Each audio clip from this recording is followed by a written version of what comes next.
Cristo vendrá, el reino de Dios. Será un gran hombre al que llamarán Hijo de Dios Altísimo. Y Dios el Señor lo hará rey, su reinado no tendrá fin. Los 4 libros de la Biblia, encargados de hablar de la historia terrenal de Jesús, el Cristo, hablan del reino de Dios. El Evangelio de Lucas registra 40 veces el reino de Dios. Esto hace que el reino de Dios sea un tema incuestionable.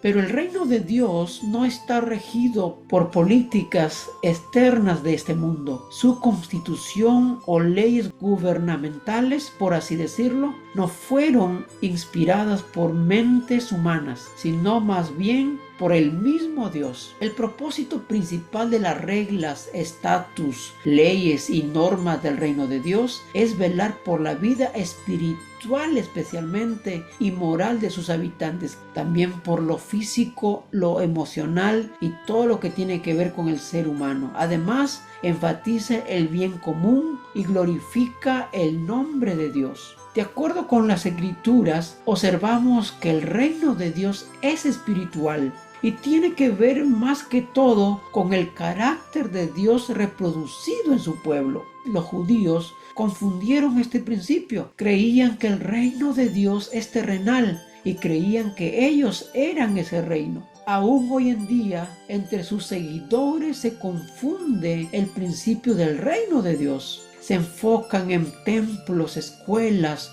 instituciones eclesiásticas, universidades, entre otras edificaciones materiales que son importantes mientras estamos en este mundo, pero no es necesariamente el reino de Dios. El reino de Dios simplemente está compuesto por seres humanos transformados por Jesucristo, personas que reproducen en su vida el carácter de su Maestro. No tiene que ver tanto con lo exterior, sino con lo interior. Por otro lado, el crecimiento espiritual no se mide por la expansión numérica de la iglesia, sino más bien por la manera de vivir y proyectar los valores del reino de Dios. La venida de Cristo será el establecimiento definitivo del reino de Dios. Reino que fue parcialmente establecido en la primera venida de Jesús. Desde que aceptamos a Cristo Jesús como nuestro Salvador, nos convertimos en un reino militante. Pero cuando nuestro Salvador regrese, seremos un reino triunfante. La venida de Cristo no se celebrará solo por la victoria completa y definitiva sobre el pecado, sino también por la reunión final de los redimidos de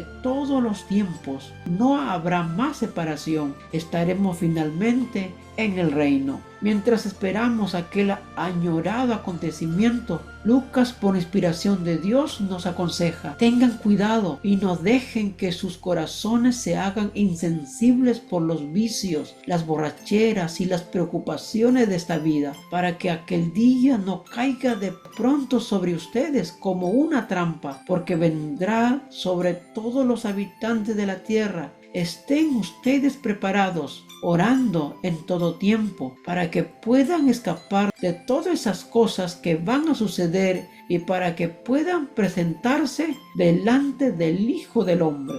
Jesús no estableció fecha para su retorno, pero no cabe duda de que viene. Debemos estar siempre atentos. El elemento sorpresa es claro y evidente. La mejor manera para evitar el elemento sorpresa, debemos estudiar la Biblia todos los días, porque es la palabra de Dios. Tenemos que orar en todo tiempo y comprometernos con la misión. La clave para una vida espiritual saludable es unir a la devoción el trabajo misionero. Uno más, una persona más, Señor, para el reino de los cielos.